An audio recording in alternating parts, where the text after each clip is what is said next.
Hi, welcome to the VNN discussion series. We have with us, of course, Ambassador Parveen Verma, retired, and Bala Menon here. So, welcome to VNN again. Yeah, thanks for having me here. Chilly weather outside, but then It's minus warm. 19 It's warm and comfortable inside, inside. Yes, in a that's good company. Yeah. And you also, do you have some hot topics for today?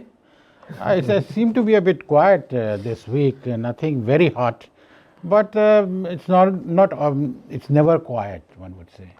Yeah, I think something unusual happened this week. I mean, the Indian ambassador to the United Nations, he was speaking about rising religiophobia instead of the usual anti-Semitism and Islamophobia. He has brought in this new terminology, which I think it's a correct thing to do because what the ambassador Trimurti was talking about was the new rising trend of saying that the non-Abrahamic religions are sort of backward and condemning them for nationalism, extremism, etc. What do you think of this? Well, this subject, he spoke on this subject and in one of those conferences on counterterrorism, Global Convention on Counterterrorism. Right. And there he referred to the fact that too much of noise is made when there is atrocity against the Islamic people, the Christians and the Jews. But nothing happens and there is no murmur around the world. When it is against the Christians, Sikhs, Hindus. Hindus and Sikhs and Buddhists. Yeah. The Bamiyan was, he has referred to Bamiyan and he has said that nothing happened in Afghanistan. So he has talked about the phobia against all religions, and he has sort of, as you say, proposed that instead of Islamophobia or anti-Semitism or anti-Christianity, it should be a religiophobia which covers all religions. And he has sort of indirectly blamed the Western thinking that everything is, they do not take cognizance of the problems which are having in these other religions, which have remained quiet. Little bit have been there on the Sikhism in which has been sort of propelled by the Khalistanis for sympathy. But like the Kashmiri Hindus were thrown out. And there was no talk about that. I would say even in India there was not much of a talk about it, and a very unfortunate incident. And fortunately now the whole thing is getting some traction, and the Kashmiri Hindus are getting some people to hear them, and they are getting some reactions and they are getting some support for their cause, and we hope that their return to their homeland sort of comes up sooner the better. I think also another thing which he pointed out was about the concept of terrorism. That he said there are no good terrorists or bad terrorists. I mean, then to sort of dilute the entire situation, I think some interested parties are saying, there is violent nationalism, there is extremism of different religions, but the concept of terror is being diluted. Yeah, that has been always our stand, Indian stand, that terrorism is terrorism. There is no good terrorism and no bad terrorism. And it has to be taken and dealt with the same severity as anywhere. So it was a...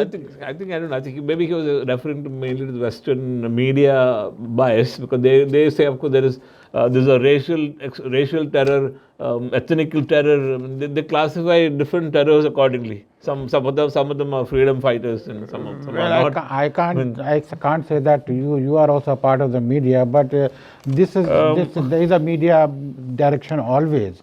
And it takes a direction where the so-called liberal media takes you nowadays. I think Prime Minister Modi also pointed out that how there is a campaign of vilification against India in some parts of the world. The day first he made a speech there when he was addressing this conference of Brahma Kumaris. Okay. He said that, I have not heard about it, but then that can be seen anyway because of, you see, it is the first time that we have seen an Indian politician trying to make space in the international area. It's true. And make a sort of a impact and see that Indian voice is also heard. Now there will be a natural reaction to all that, and in India it's more severe, but internationally there are people who are with us and there are people who really are not with us. So it is a part of the game. With you raising your head, somebody would want it down back. Yeah, I think because in the international arena after Nehru and Indira Gandhi, I think there has not been another Indian leader like Modi who's sort of striding across the world, into the global sphere rather. Yes, I would say. Then again, their image was different. Nehru was more a pacifist liberal leader, and Indira Gandhi annoyed many people at various occasions, but then pacified at various occasions. But she has so many credits that one cannot diminish her stature as far as India is concerned. But Modi has gone at a different level, and he has used the media, used his own presence, and has talked to various people and made a definite direction to see that India's position is seen in the world. That's true. And has also taken certain directions in the Indian local situation and vis-a-vis Pakistan also, that he is seen as a strong man. So he is now They admitted, Menon said also, isn't it, that now India is a strong leader and we have to do something, and we need 100 years of peace. Apparently, Pakistan has now passed a new security policy calling for this. Problem with Pakistan is that Imran may keep on saying so many things. Army will let allow. But what about General Bajwa over there? Yeah. The whole problem, whenever you talk about diplomats being asked, maybe you should talk to them, then the question is asked, talk to whom? Talk to whom? Talk to whom? You talk to Imran and then he is not happy. You talk to political solutions, and next day you will see some sort of attack or some sort of incursion, which is clearly that he is not happy with what the other guy is saying. So that is a problem with Pakistan, and once the turf is decided who's running the game, then maybe things will improve. And Imran says many things when he has to see his own local constitution also. Very interestingly, I was reading the other day about Jawaharlal Nehru also wrote in 1939. He wrote that, I think, Discovery of India was written at that time. I don't know. I was reading an extract from one of his books. He said Indian nationalism is actually not Hindu nationalism. Indian nationalism is a cultural nationalism, you see, at that time. Which is true, isn't it? Because he said how culture binds India from Kashmir to Kanyakumari, from east to west, and throughout and elsewhere. That civilizational unity is there. That is whole thing which unites the country. I think that is where Modi has tapped into it very correctly. After many years, he tapped into correctly, and of course, the Western media says it, calls him Hindu fundamentalist, Hindu nationalist. But what Nehru said was right. It is a cultural nationalism of India, which is now being misconstrued as Hindu fundamental nationalism. That's what I feel. Yeah, but then BJP also carries the badge of the Hindus. They put it on their sleeve anyway. The badge. So the blame is natural. Yeah, that is true. And but the people, I don't think the people are that way, no. The people, India is a nationalist country now. I mean, it's among the people of India. And the reaction of the Muslim politicians is also understandable. That's also true, But then we hope that there is a common meeting ground in some near future, because we have a very strong rightist government, and which says it's a secular party, but then it comes out of a religious base. So RSS cannot be ruled out whenever you're talking about BJP in terms of political discourse between people. So that has to be taken care of cautiously, and let Modi handle that situation. He has done a lot, and hopefully he sort of is able to manage this dichotomy also. Yeah, I know. Coming back to Canada now. There was a poll 3 days ago which said Doug Ford is a very popular leader even today, and I think the elections are scheduled for June this year, the provincial elections. Yes. And Ford is way ahead with, I think, 37%. 39%. 39%. 27%. 25% for the NDP. So it's I think the contest is between the NDP and the liberals that who will come out Number third, two. number two or third. Yeah. And I have a feeling Ford should win this easily. If elections are held today, he will sweep the polls. I don't know whether he'll sweep the polls, but he will when he's taking out all the right measures and He's doing the right moves. Good Samaritan during the storm. That is a good thing to do. Helping out people on the road. And some people are not happy, but then that is a sort of a political, again, a gimmick, one would say. But he does it, he's a smiley I have a face feeling he's anyway. sincere. I don't think he's using it as a gimmick. Like his brother, I think Rob Ford was the same thing. Yeah, A very simple man that way. Although he had his failings. Yeah, he had it. With elections coming in June, he has taken the right steps now of sort of easing out the restrictions. And so that by March 14th, as he says, it will be back to normal with nothing sort of another Omicron cousin coming in. Hopefully by March 15th, everything will be normal. And once that comes in, hopefully he'll have some more points added to his popularity. He's been handling it, and this time when he has opened it up, he has been a bit more cautious, not so brash, and he has been saying that, okay, these are subject to, again, always the decision has been on the science table, as he used to say. And hopefully the science table supports him. The schools are open, people are happy, happy and unhappy, but then whatever government does, there will be people who will be saying this is not correct. But then children going to school, being a grandfather myself, I know that my daughters were waiting for the schools to open. Because when I've got a principal in my house, and she knows that what happens to children when they are home without the company of their friends. There is a personality loss. For 2 years, they have not been able to interact with the peers. Social interaction is very necessary at that age. Only then they grow up to be good adults. That's the main thing. Oh, coming to this, the UAE, you see the Houthi used a drone which traveled more than 3,000 kilometers to bomb Abu Dhabi airport. That's a very serious thing to do. And the UAE also responded, but this is the typical, in the Gulf, the Shia Sunni, the route is Shia Sunni.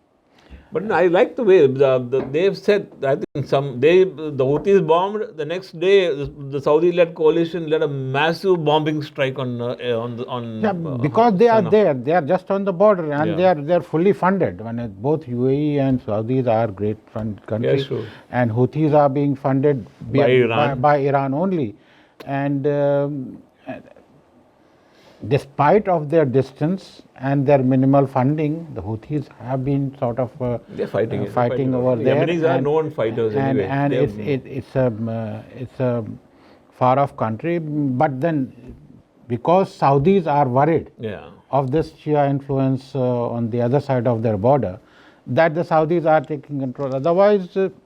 And within Yemen also there are so many tribes fighting. I remember in 1980s also there was massive fights between southern Omani tribes and Yemeni tribes. And then of course they have been fighting throughout their history. It had been two countries, if you remember. There was a South Yemen and North Yemen. Aden was once the capital of the Middle East. Yes, and the more prosperous. That's true. And the North was the less prosperous, and they kept on fighting with each other. I lived in Yemen for 2 years, and I've seen the infighting, and these issues will continue. And Houthis had just started entering at that time. So, and Houthis, I think, as long as Iranian funding is going on, and Houthis will stay over there. Another interesting development was in the Indian Ocean now. China, Iran, and Russia, they are going to hold naval drills. Which is, I think, I don't know who are they aimed at? What is that exercise aimed at? These naval exercises now, I don't know how much cognizance we should take care about China that. And Russia are because there are so many angles, so many strategic positions which people take, and counter positions also are there. So I'm not clear on that. I'm going into a dizzy fuzzy. And then I think we should talk about Kohli. He went for a duck today in this the second ODI which India lost. Well, he's lost his captaincy also. Yeah. He resigned as a test captain. He lost his mojo. Yes, it all started with Kohli himself saying after his loss, he surrendered the. He started speaking to the stumps. No, stumps is, I'll tell you, the history is that he said that he won't be a captain of 2020. Of T20, but then they removed him from the ODI. Then they asked him, no, you carry on, and we are in process of looking for a new captain. And he insisted that, no, I'm surrendering my captaincy. Yeah. So the board came back and said, okay, we'll take the ODI also. So then he became the red ball captain, as they call it in cricket. But the red ball, when he lost the series with South Africa, well, in India, as you know, you lose a series, come back to India, they'll bring back to your house and they'll say, take it out. So I think he preempted it by resigning, and but then scoring a zero is of course, that happens. That is cricket. Last match he scored 70 or something, very good runs. Still India lost. Today he scored 0. Still India lost. They've lost this ODI series anyway now. So Kohli is out, but then this sort of doesn't give the board a time to get a new captain. I mean, after Dhoni, Kohli had been groomed to become a captain. Now, I don't know, Rahul or Rohit, who ultimately takes over. But then, in one way, it's good that you have a white ball captain and a red ball captain, because one-day games are more aggressive and 5-day games are more strategic. Yeah. So maybe 2 different captains. Let's see what happens. Anyway, thanks a lot, Ambassador Parveen Verma. Thanks a lot. Interesting discussion. Until we meet again next week. Next week, we'll continue. Hopefully there'll be more news to talk about. More sort of hot news along with the cold winter. Hot news, yes. Along with the cold news outside, is always there, but whether it's hot or lukewarm, that is the issue. And now we can, I think, go and have a drink of hot chocolate. That's it. Thank you for watching.